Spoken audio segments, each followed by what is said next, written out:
Isang mapagpalang araw po sa atin lahat and welcome po to our daily devotion. At ngayong araw po ay magkakaroon po tayo ng panibagong topic po. At ito po ay patungkol po sa The Forgotten God. So yung unang series po natin nakaangkop po is The Spirit Regenerates the Dead Sinners. So para naman po sa ating scriptures po, ito po ay matatagpuan sa Titus chapter 3 verse 4 to 5. At ito po ang sabi sa English po.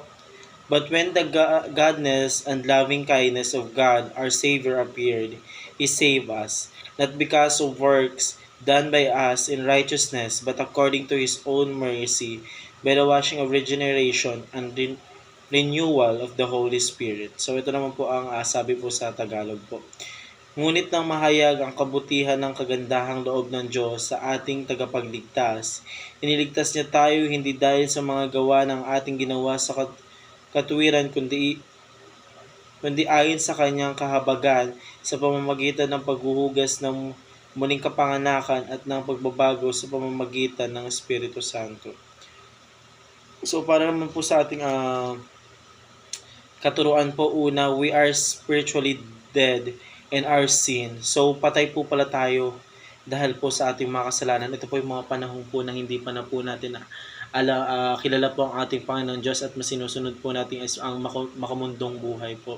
So sa pamamagitan po yun doon sa makamundong buhay po is patay na po tayo dahil ito po tayo po yung makasalanan. Dahil hindi po natin kilala ang ating Panginoon Diyos sa pagpapatuloy po ng ating buhay simula po tayo pagkabata nung hindi po natin kilala ang ating Panginoon Diyos. Tayo po ay patay na. Dahil po ito sa mga kasalanan po nagagawa po natin kahit maliit man po or malaking bagay po, basta masasabi po natin kasalanan, ay patay na po tayo para po sa ating paningin po ng ating Panginoong Diyos. Kasi mas ginagawa po natin, mas pinaprioritize pa rin po natin is yung makamundong buhay po, or mas inuuna pa rin po natin yung mga makamundong buhay kaysa po dun po sa ating Panginoong Diyos. So, patay po tayo dahil po sa mga kasalanan natin. So, paano po sa pangalawang katuruan po, the Spirit regenerate us through rebirth. So, nung parang connected lang po siya. No? So, nung tayo po Spirit, hindi pa natin kilala ang ating Panginoon Diyos, is patay po tayo sa kasalanan. Pero yung Spirit po natin nag-regenerate po as through our rebirth. Ito na po yung nag-regenerate po tayo nung nakilala po natin ang ating Panginoong Diyos. Nung una hindi po natin kilala ang ating Diyos, patay po tayo. But God's in glory po, ni-regenerate niya po yung spirit po natin para ma-rebirth po yung spirit po natin, which is po at makilala na po ang ating Panginoon Diyos. Nung na-rebirth na po natin, doon po nakilala na po natin sa ating buhay ang ating Panginoon Diyos. At mas ginagawa na po natin o mas pinaprioritize na po natin gawin po yung mga sinulat niya or mga nakasaad po sa Biblia or mga salita na kaysa po doon sa mga mundong buhay.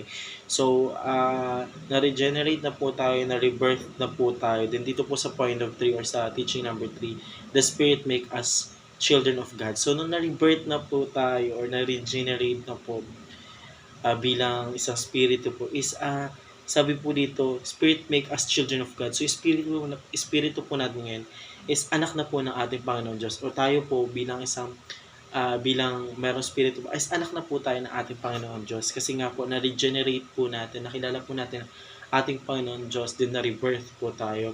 So, now connected na po tayo sa ating Panginoon Diyos and children na po tayo ng ating Panginoon Diyos. So, siya na po yung mas inuuna natin, mas pinaprioritize po natin. So, siya na rin po mas pinapakikinggan po natin kaysa Satanas. So, iwas na po tayo sa mga makumbundong buhay. And we are making our reality to be God's servant and have a strong relationship with our God. So, yun lamang po para sa araw na ito and maraming salamat po sa pakikinig and see you po at bukas para po sa ating daily devotion.